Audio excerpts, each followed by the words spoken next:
అతని పేరేంటి రవీంద్ర ఇట్లాంటి వాళ్ళు అరెస్ట్ చేస్తే వెళ్ళలేదా? అప్పుడు అవును. నేరస్తులు కాబట్టి వెళ్ళారని చెప్తే కుదరదు కదా. నిందితులు ఇప్పుడు నిందితుల దగ్గరికి ఇప్పుడు ఎక్కడ ఎందుకు వీరయ్య చౌదరి మొన్న చచ్చిపోయాడు, ఆయన పాడి మోసారు కదా.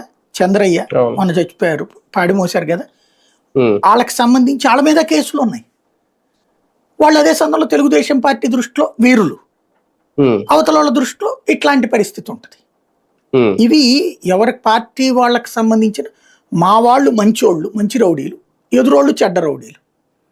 ఇక్కడ రౌడీయిజం అనేటటువంటిది మాత్రం కామన్, ఏ పార్టీలో లేదో ఎవడు చెప్పలేడు.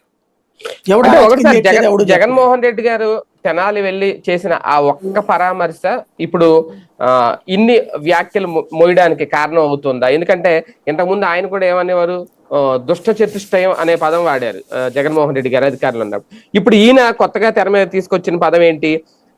నేరస్తులు ముసుగులో ఉన్న వాళ్ళతో పోరాటం చేస్తున్నావు, రాజకీయ నేరస్తులు ఆ ముసుగులో ఉన్నారు, వాళ్ళతో పోరాటం చేయాలి అనేది ఇప్పుడు ఈయన మాట్లాడతారు. ఓన్లీ ఆ ఒక్క పరామర్శ ఇంత దాకా తీసుకొచ్చిందా? తొందరపడ్డారా ఏమన్నా జగన్? 2014 నుంచి 19 దాకా ఏమన్నారు జగన్ గురించి? ఏమన్నా మంచోడు, మా ఫ్రెండ్ వాళ్ళ కొడుకు అని ఏమన్నా చెప్పాడు ఏంటి ఆయన? అప్పుడు ఏ గది చెప్పింది.